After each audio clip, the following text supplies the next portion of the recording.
کیا آپ جانتے ہیں کہ دنیا کا سب سے مشہور ہیرا دراصل ایک خاموش چیخ ہے؟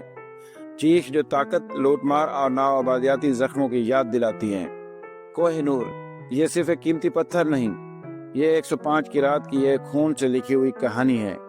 ہسٹری آف اسٹوڈیو کے معزز ناظرین، السلام علیکم۔ آئیے جانتے ہیں کوہ نور ہیرے کی اصل کہانی۔ یہ ہیرا گولکنڈہ کی کانوں سے دریافت ہوا، مغلیہ بادشاہوں کے تاج کی زینت بنا، پھر ایرانی حملہ آوروں کے ہاتھوں پار گیا، پھر افغان اور آخر میں سکھوں کے پاس پہنچا۔ 1849 میں صرف 10 سال کے ایک ننھے مہاراجے دلیپ سنگھ سے برطانوی ایسٹ انڈیا کمپنی نے معاہدے کے ذریعے یہ ہیرا چھین لیا۔ یہ جبراً تحفہ بنایا گیا اور پھر لندن بھیج دیا گیا۔ ملکہ وکٹوریہ نے اسے دوبارہ تراش خراش کے بعد اپنے تاج کی زینت بنا لیا، اور تب سے یہ ہیرا ٹاور آف لندن میں قید ہے، ایک قومی ورثے کے نام پر، دراصل ایک نوآبادیاتی غنیمت۔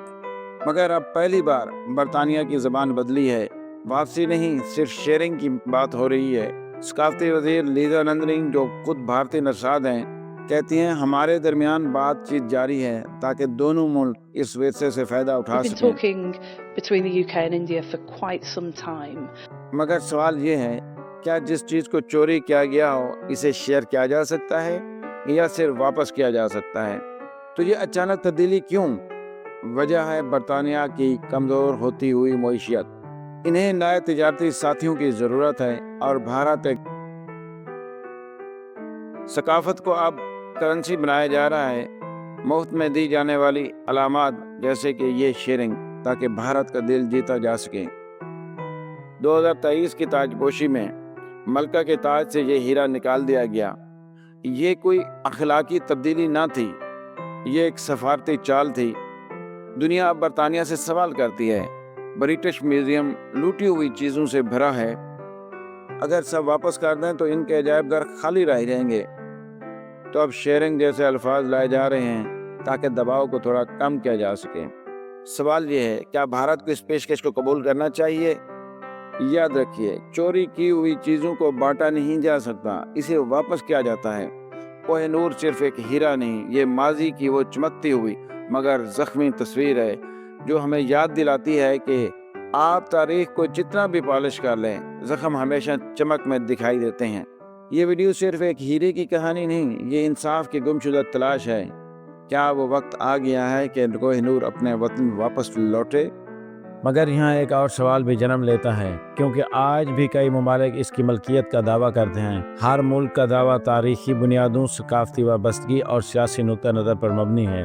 بھارت کا موقف ہے کہ یہ ہیرا ہماری سرزمین سے نکالا گیا، ہماری سلطنتوں میں چھینا گیا، اور اسے نوآبادیاتی ظلم کی علامت سمجھا جاتا ہے۔ پاکستان کا موقف ہے، چونکہ یہ ہیرا لاہور سے برطانیہ منتقل ہوا، اس لیے یہ پاکستان کا قومی اثاثہ ہے۔ افغانستان بھی اس کا دعوے دار ہے۔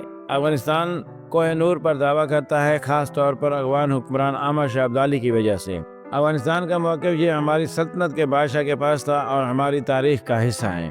ایران بھی کوہ نور کا دعوے دار ہے۔ ایران کی جانب سے براہ راست دعویٰ تو کمزور ہے، لیکن کچھ مورخین اسے ایرانی وراثت کا بھی حصہ مانتے ہیں۔ مگر موجودہ دور میں ایران کا دعویٰ سب سے کمزور مانا جاتا ہے، اور برطانیہ موجودہ مالک۔ کوہ نور اس وقت برطانوی شاہی تاج کا حصہ ہے اور ٹاور آف لندن میں موجود ہے، کیونکہ 1849 میں برطانوی ایسٹ انڈیا کمپنی نے معاہدہ لاہور کے تحت اسے حاصل کیا۔ برطانیہ کا موقف ہے کہ یہ معاہدہ قانونی تھا اور ہیرا قانونی طور پر حاصل کیا گیا ہے۔ برطانیہ آج بھی اپنے موقف پر ڈٹا ہوا ہے کہ یہ ہیرا ہمیں قانونی طور پر ملا ہے، اس لیے اس کی واپسی کا تو سوال ہی پیدا نہیں ہوتا۔ تو سوال یہ ہے، کوہ نور کس کا ہے؟ ہر قوم کی اپنی تاریخ ہے، اپنی دلیل ہے اور اپنی شناخت ہے، لیکن ایک بات طے ہے، کوہ نور صرف ایک ہیرا نہیں بلکہ تاریخ کا وہ کٹا ہوا ورق ہے جو آج بھی جڑنے کا منتظر ہے۔